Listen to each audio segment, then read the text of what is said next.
Hi everyone! Before we start this video, we wanted to give all of you a big thank you. Psych2Go's vision is to make psychology more accessible to everyone. Today's topic is on 6 habits that may make people dislike you. Whether you like it or not, there are things that you do that make people dislike you.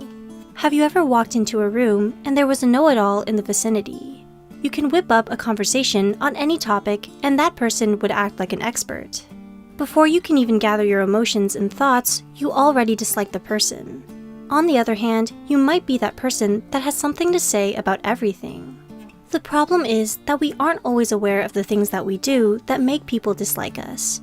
See if you can spot your behavior on the list we provided in this video. Psych2Go presents to you 6 habits that make people dislike you.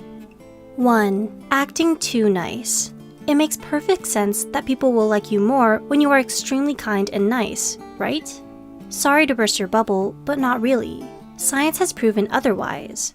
According to a 2010 study by researchers at Washington State University and the Desert Research Institute, people tend to avoid working with people who appear to be too altruistic and unselfish. But why?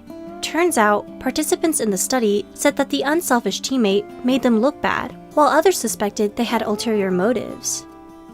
2. Asking too many questions. When you lead a conversation, asking questions to steer the topic is good.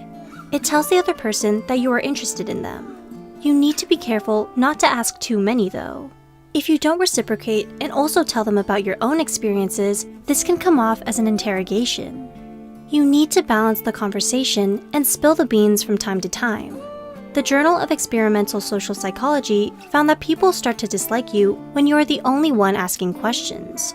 This could be in direct communication or through written communication like emails. 3. Dropping a personal bomb. Being honest is one of the most important things you can do in an interview or when you go out on a date. You want to present the best version of yourself as possible. What you don't want to do though is to disclose something extremely personal too early. This sends the message that you are inappropriate and cannot read the social signs and triggers. For example, it might be inappropriate to share your intimate details about your love life with people you just met. So, what are the things you could share with people you just met? Susan Spencer at Illinois State University found that speaking about hobbies and likes and dislikes will make you seem warmer and more likable. 4. You often hide your emotions.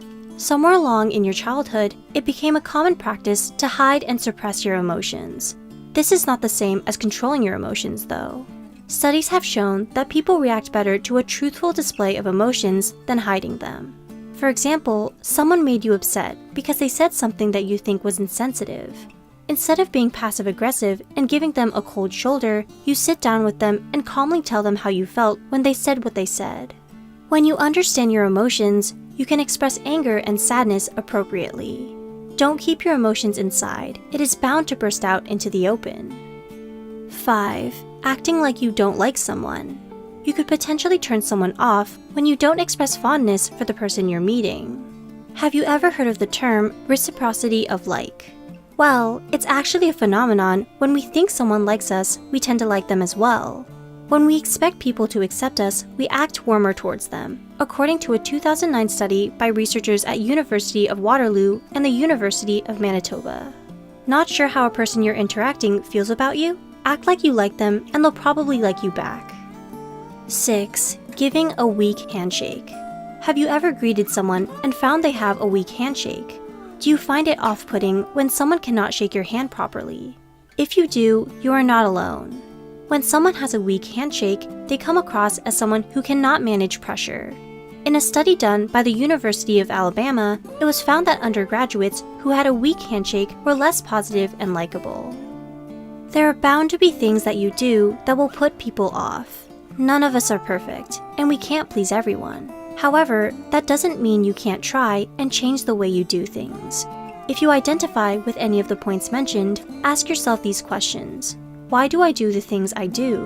What beliefs do I have that is causing these behaviors?